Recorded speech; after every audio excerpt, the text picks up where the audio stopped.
Sebuah persembahanmu yang akan dibawakan oleh Nardi, perwakilan dari SMK Yasminba, dengan mengambil judul Marah Dia.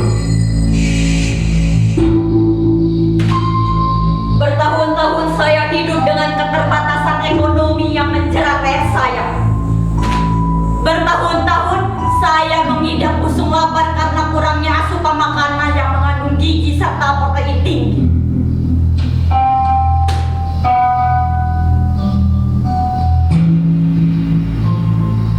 Bertahun-tahun pula saya harus menerima pernyataan pahit bahwa saya harus hidup dengan suami pengangguran.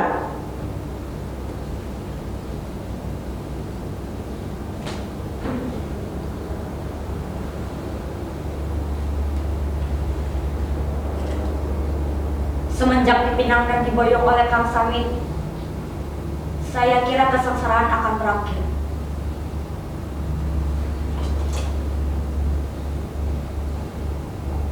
Bertahun-tahun hidup dengan keluarga yang serba kekurangan, bertahun-tahun pula menelan pahitnya kehidupan.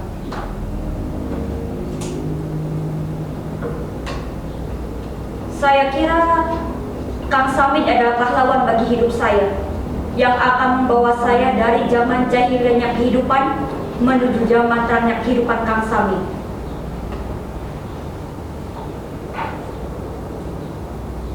Saya pikir saya akan bermetamorfosa dari ulat yang menjijikan berubah menjadi kupu-kupu nan cantik.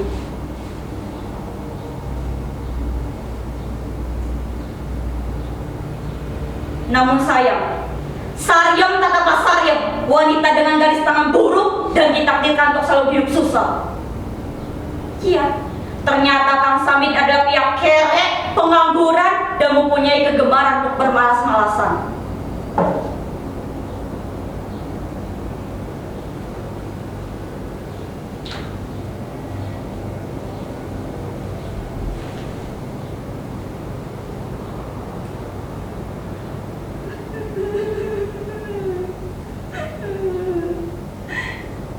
Yang diomong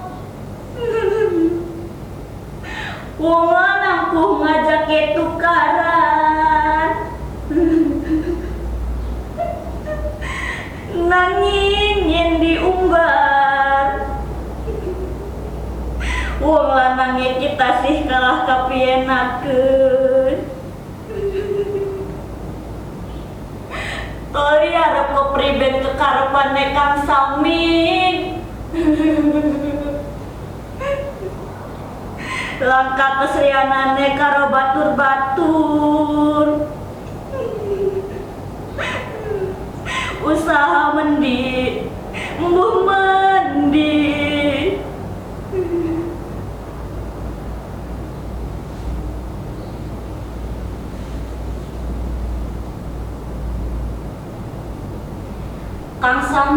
Kang Samit, jika wanita lain yang berada di posisi ini, belum tentu mereka bisa sekuat saya. Penghasilanmu itu loh, Kang, pancen ala kadarnya. Kalau saya tidak membuat mabit mencari duit sendiri, aduh, baru membayarnya saja saya sudah tidak sanggup. Belum buat makan, bayar kontrakan, beli susu anak, dan kebutuhan lainnya. Uang pas-pasan yang kau beri sebagai kewajiban nafkah, saya atur dengan baik. Karena saya sudah terbiasa ikut dengan bapak dan ibu agar bisa gemi dalam menyimpan uang.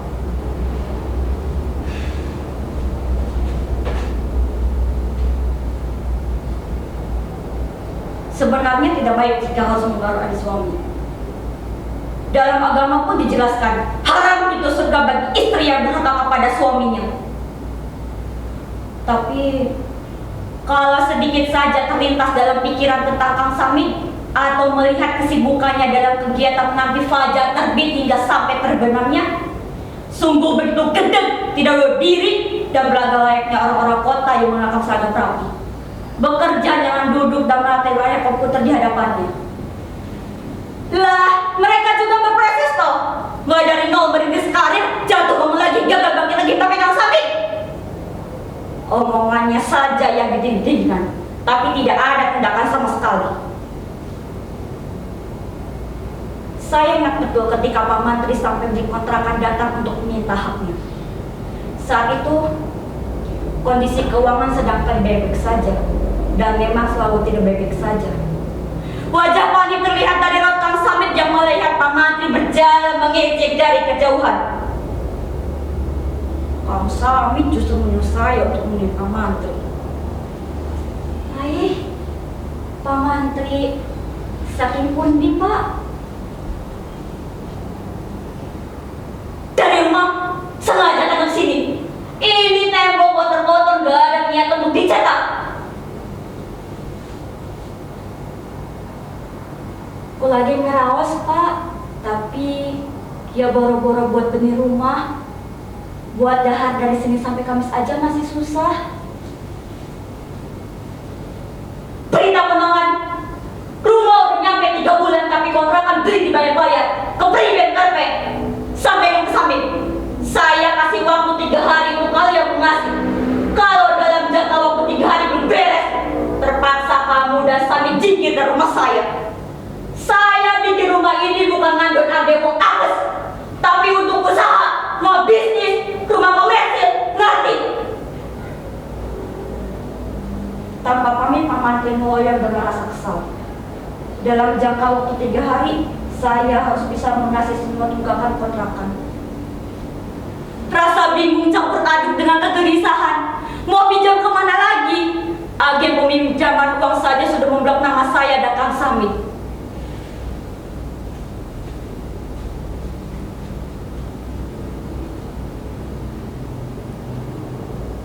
Oh, iya, Kang Mardia, kakak kandung Kang Samit.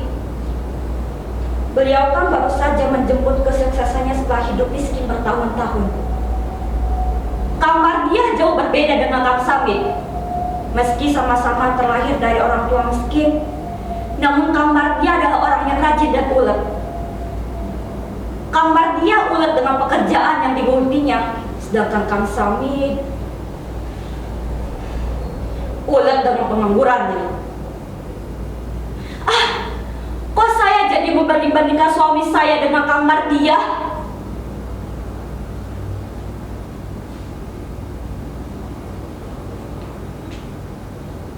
Hampura Gusti, jangan kau beri panasnya api neraka kepada saya, sebab panasnya kehidupan saja saya tidak sanggup. Tapi memang benar, Kang Mardia jauh berbeda dengan Kang Samit.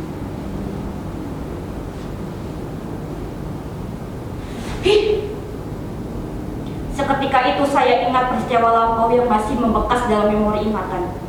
Ketika itu, saya hendak meminjam uang kepada Kang Mardia untuk membayar hutang Kang Samit yang menumpuk di rentenir. Tapi bukan uang yang saya bawa, justru semprotan pedas Kang Mardia yang saya dapatkan. Kang Mardia adalah juragan pelit, bukan hanya pelit, gelar kejam pun pantas ia dapatkan. Jangan kemana-mana Samit, buktinya saya sering beri pinjaman ke orangnya.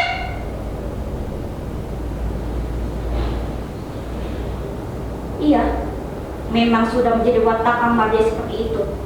Orang lain dianggap keluarga, sedangkan keluarga sendiri dianggap sebagai orang lain.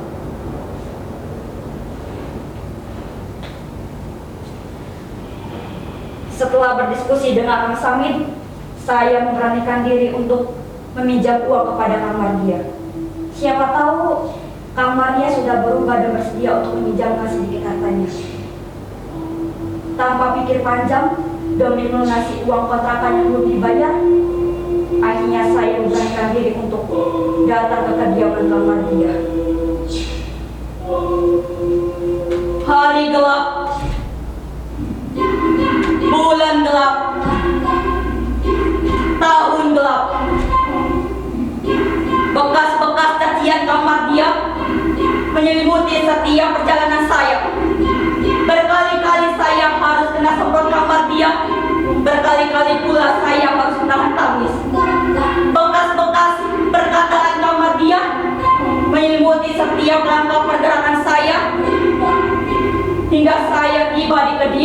Kang Mardia.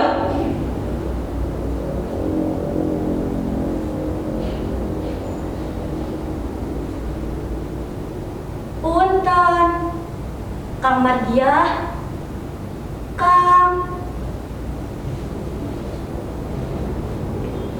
Sayang, ada perlu apa yuk? Sini masuk dulu. Nggih yuk. Saya ada perlu sama Kang Mardia. Kang Mardianya ada tah yuk? Ada yuk. Ini tuh di dalam lagi ada orang yang mau pinjam uang.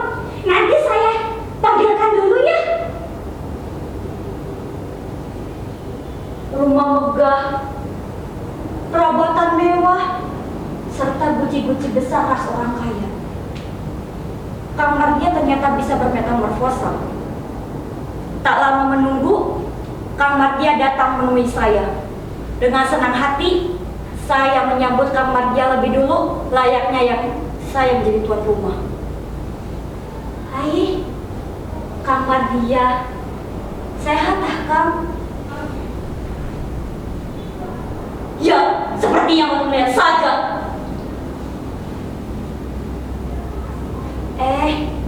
Iya ya, Kang. Badanmu terlihat segar sekarang. Tidak perlu banyak basa-basi. Sebutkan saja apa keperluanmu. Karena saya harus meladeni orang yang mau pinjam uang kepada saya.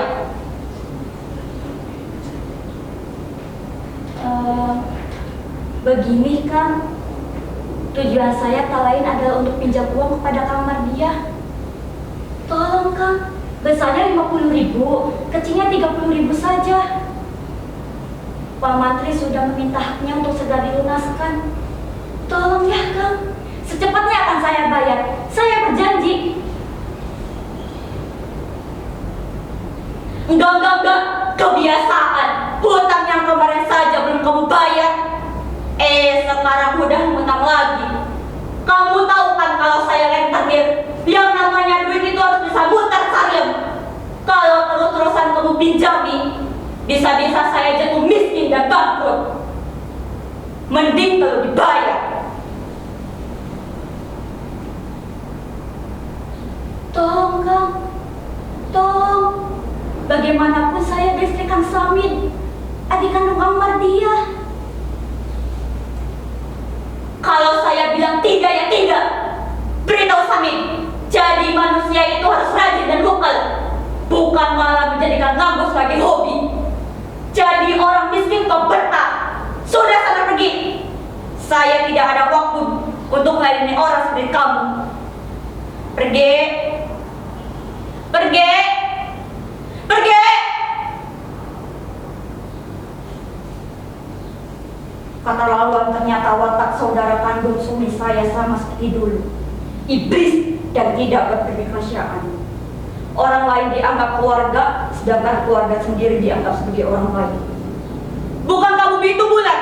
Bukankah kehidupan ini layaknya roda yang berputar suatu waktu bisa di atas dan tidak menutup kemungkinan bisa jatuh tersungkur ke bawah?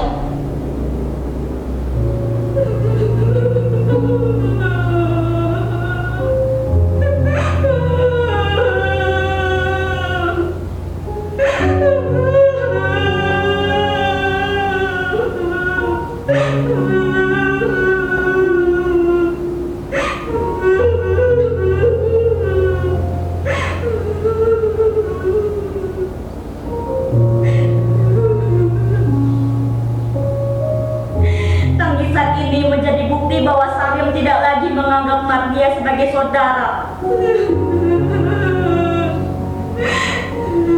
Ingat, Mardia, entah kapan itu waktunya, entah kapan itu masanya, hidupmu akan kembali lagi seperti dulu. Usahamu akan bangkrut, hartamu akan ludes, dan hidupmu akan pontang-panting.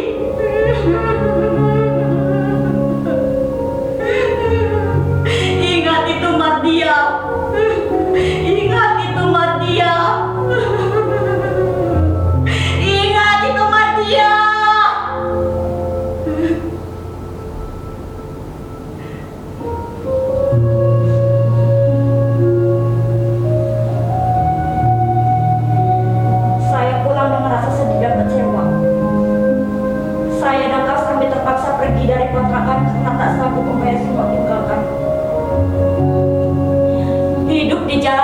seorang gembel kami lalui.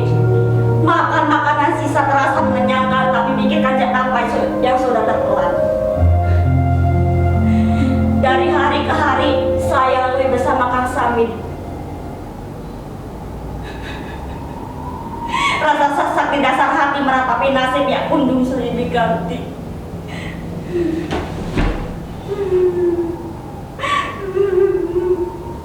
Aduh Kang Maradia, atur tiwas kania ya,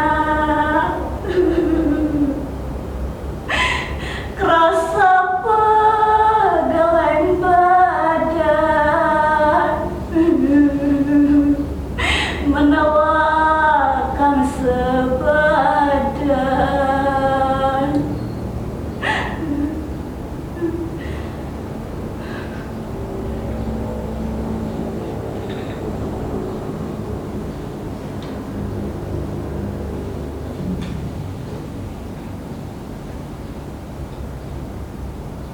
Entah kebetulan apa nasib baik datang kepada kami. Kang Samin, orang yang sama sekali tidak mengenyam bangku pendidikan, ditunjuk sebagai pembicara yang perkataannya dipercaya oleh orang lain. Dari hasil itu, sedikit demi sedikit kami bisa menabung. Akhirnya, kami bisa membeli rumah untuk kami tinggali.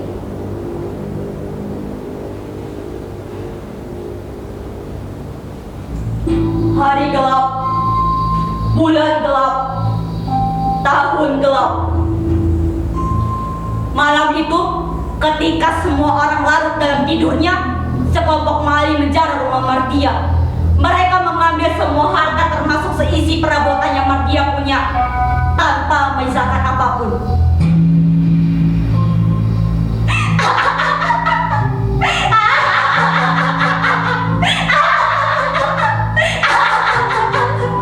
Mardia bangkrut. Istri dan anaknya pergi meninggalkannya seorang diri.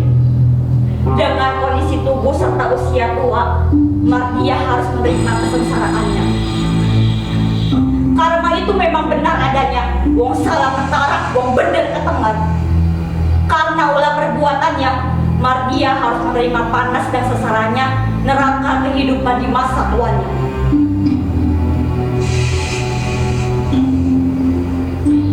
Sumpah serapah saya ternyata diijabah. Meskipun Saryam bukanlah seorang ahli agama, namun Saryam adalah seorang wanita yang jika saja satu tetes air mata membasahi pipinya, itu akan berefek fatal bagi siapapun yang melukainya.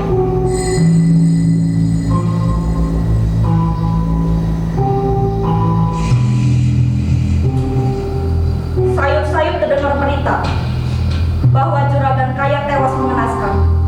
Jasadnya ditemukan menyangkut di aliran sungai.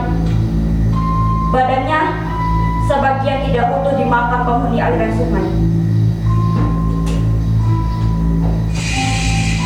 Pihak berwajib berusaha mengungkap siapa identitas di balik mayat tersebut. Dari hari ke hari, bulan ke bulan, dengan segala peralatan canggih yang mereka punya untuk mengungkap siapa dan mengapa, ini terungkap sudah di balik jasad yang terkucil kaku itu.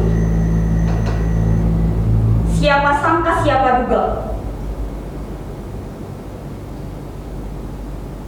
Dia adalah Kang Mardia.